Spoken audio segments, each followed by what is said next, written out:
Hello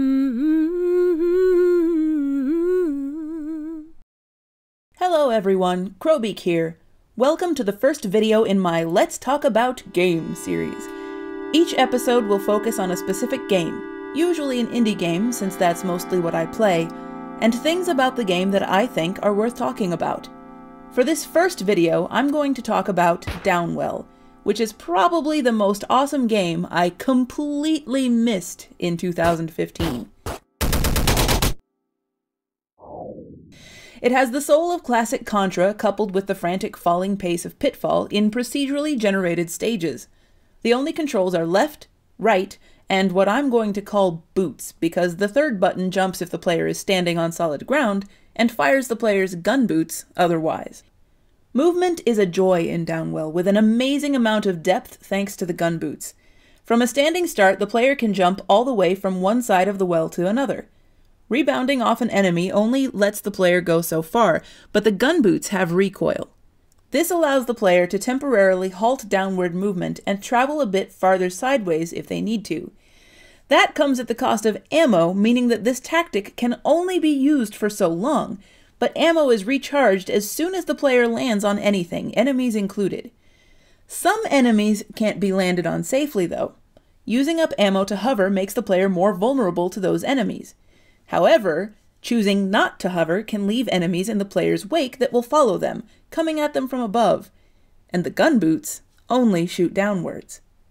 It's a lot to balance, and only the fact that gravity naturally takes care of progression down the well frees the player up to enjoy the challenge with gleeful abandon.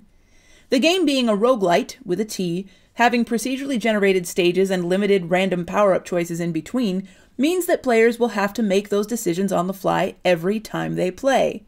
Downwell has achieved an amazing balance in that regard, and the fact that they've done so using such simple controls is what makes the game work on mobile as well as it does on PC. Additionally, the audio and graphic designs of the game are stellar.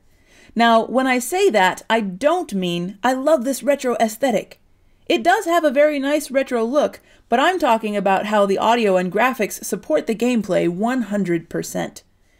The default color scheme is a stark monochrome plus red, and their use of red not only marks enemies as dangerous, but also inherently conveys to the player how they are dangerous.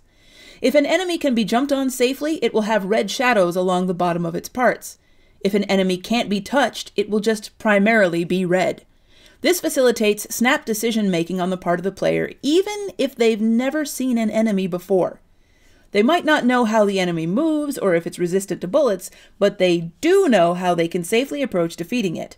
The player is therefore never completely clueless in the face of a new enemy.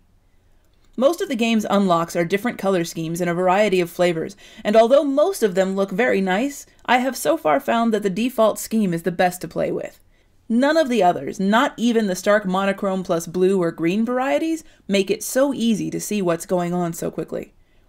Also worth noting is the fact that the default color scheme is about as colorblind friendly as you can get. I can imagine someone with monochrome vision potentially having trouble discerning white from red and losing the aforementioned benefits it grants, but some of the unlockable color schemes are based on variations in saturation instead of hue. The rare colorblind person for whom the default color scheme doesn't work could just fall down the well and die a few times until they unlock the Game Boy-inspired palette. There are many other small visual cues that players might not even notice themselves noticing. When the player runs out of ammo, the word EMPTY appears over the character's head. Land on something and a curtain of light will flash up from toes to head to let the player know they're full up again. These and other visual cues are accompanied by similarly subtle sound effects in a delicate weave designed to make sure the player always knows what's going on.